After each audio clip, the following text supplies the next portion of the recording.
Hello everyone, my name is David. Thank you for watching Q&A Mondays. This is part 2. If you haven't watched part 1, please watch it. And what this is I'm answering people's questions from the last Q&A from last Monday. I do this every single Monday. So go on the very last question and answer video, part 1, part 2, go down in the comment section, ask your question. Anything you want, I'll answer everything. If I miss your question, ask me again. I'm sorry. If I don't understand it, ask me again. If I don't answer it correctly, you don't understand me, ask me again. All I ask you guys, please just leave us your locations. Tell us where you are. A lot of us really want to know. It helps us realize that this is everywhere in the world. Where there's people, there's emotional abuse, there's narcissists, and it helps a lot of victims who feel alone and are isolating and can't find help, feel like there's other people out there that understand them, they're not alone. This is kind of a community we're building here. So if you could, please tell us your locations. Thanks, guys. So let's get started with part 2. Next question is from Happy Me. I'm sorry, I can't remember where you're from. All I ask you guys is just give us your locations, okay? Thanks, guys. So, question is, I'll always remember the day I got up and thought that I was over my BPD ex. Was the day I met up with her again while out shopping. It was uncanny. The obsession with me had remained in her eyes even after 6 months no contact. Do we really ever heal after a relationship with a borderline? That's up to you. It's there. You can. And I'm telling you, this healing, this recovery, this stuff, this isn't about them. It's about you. Totally. Trust me. It's not the abuse. Was about them. The relationship was about you guys. But now that it's over, this healing and stuff is about you, and it's about what you need to do. So, you know, this is a tragedy, but don't let it be for the rest of your life. Okay? Okay? It doesn't have to be. Trust me.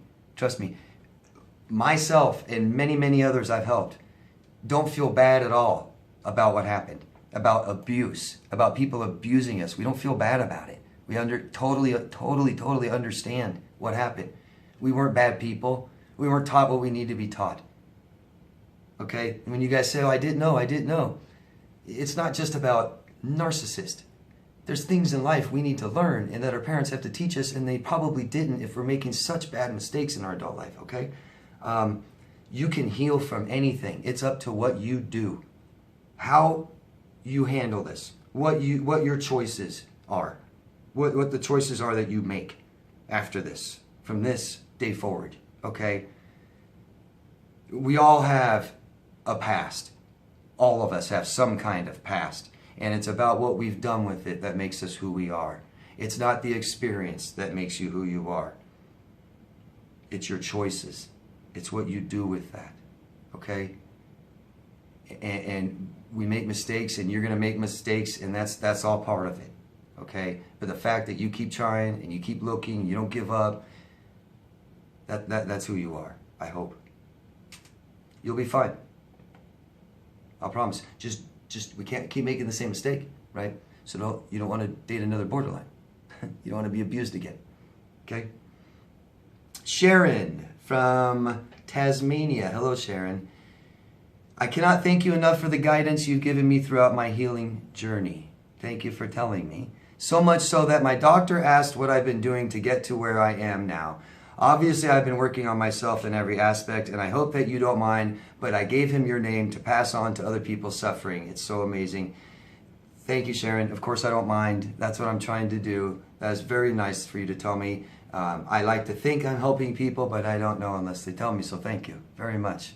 I appreciate that, and your support is great. Thanks, Sharon. Sarah M. Oh, no, that's not. Yeah, Sarah M. I don't know where you're from. Is it normal to feel lost after being abused by a narcissist? I feel like I lost myself. And I wrote, yes, Sarah, because to have a relationship with a narcissist means you do not have a self. Only them. So our opinions, our feelings don't matter. They don't validate us. Our existence is for them.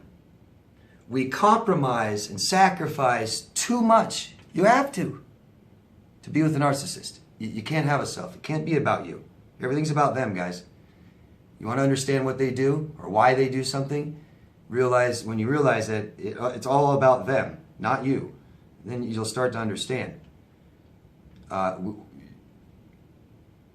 They won't do anything for other people. And I don't care about those ones that say, oh, they were nice and they helped me out and all this stuff.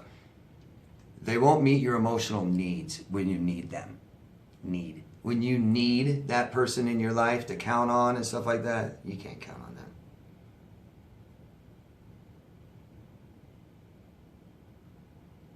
Yeah. Is it normal to feel lost? You lost yourself, Sarah. The things that make up who you are weren't really there in your relationship. You had to sacrifice, compromise. If integrity was important to you, you didn't have much in that relationship. Do you see that? If principles are important to you, meaning,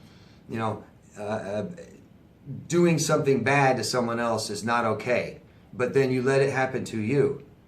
So now you're moving principles. Do you see that? Now you're not being you. Who are you now? You see that? That's why we do. That's why we feel so lost. We don't have much to fall back on.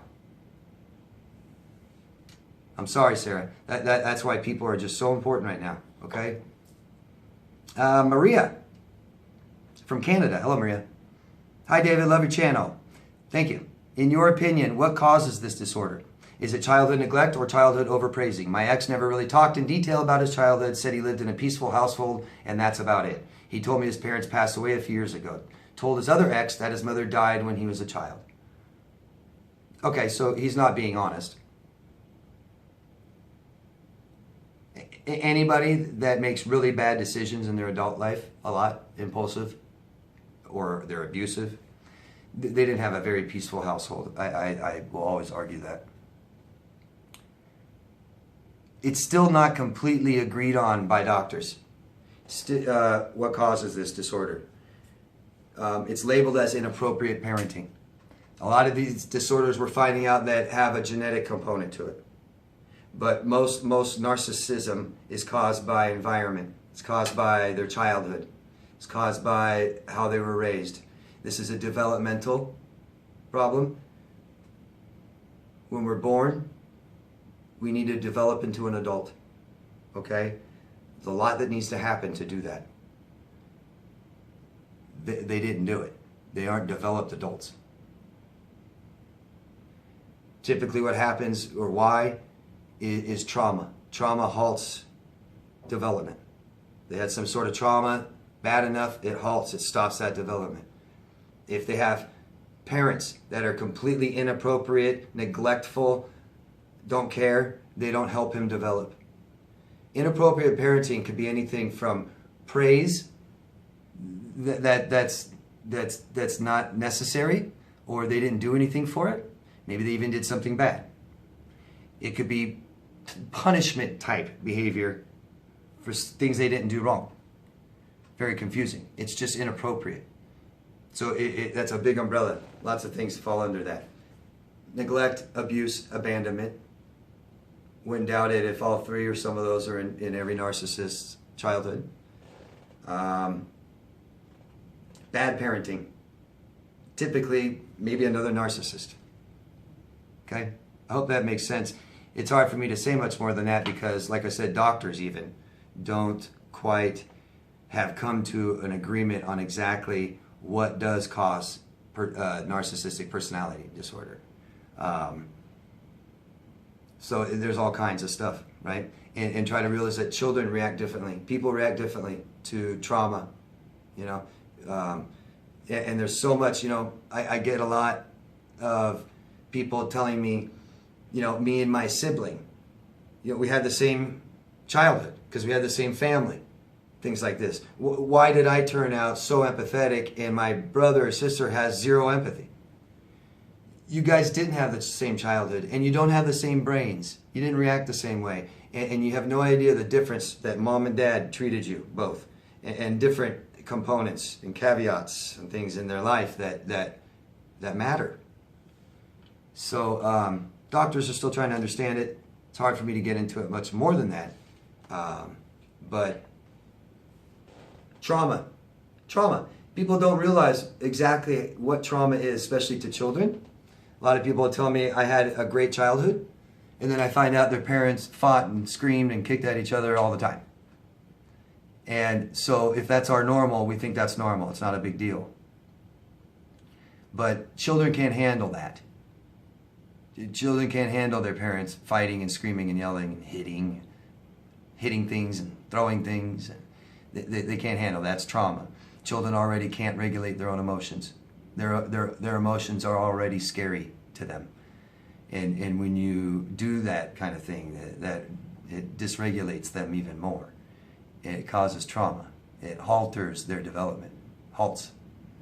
And, you know, we can finish some of this development later in life. What we didn't learn as children, a lot of it we can learn later in life. Yeah. But we have to realize that we need to, because our life became so hard and so unmanageable. We lost everything. So now we want to do something about it. We didn't even realize it was a problem. Narcissistic personality disorder, it lacks awareness big time. They can't objectively see that the problems in their life is caused by their own choices. They weren't taught responsibility, accountability at all. So there's a lot of factors that go into it. But neglectful parenting, absolutely. Inappropriate is what it's called. Hope that makes sense. Thanks, guys. That is the end of the question and answer videos. If you guys could please help me by supporting these. And I mean taking action, voting up and down, commenting, sharing them, posting them, putting them in your groups, social groups, different social media, just saying, hey, here's some information that you know, try to remember how you found this stuff. For some people it takes years. It did for me. That's why I'm making this channel. That's why I'm making these videos and I have this channel. It took me several years to find any help at all. And those were some bad years that I didn't have to go through all that stuff. And if I found this stuff sooner, I would have felt better sooner. I would have been making these videos sooner. So let's do that, okay, guys? There's people committing suicide every single day, every day from this, all around the world, and they don't need to. They don't need to. They don't need to even be unhappy, okay? Thank you. Love yourself first. I'll see you next Monday. Bye-bye, everyone.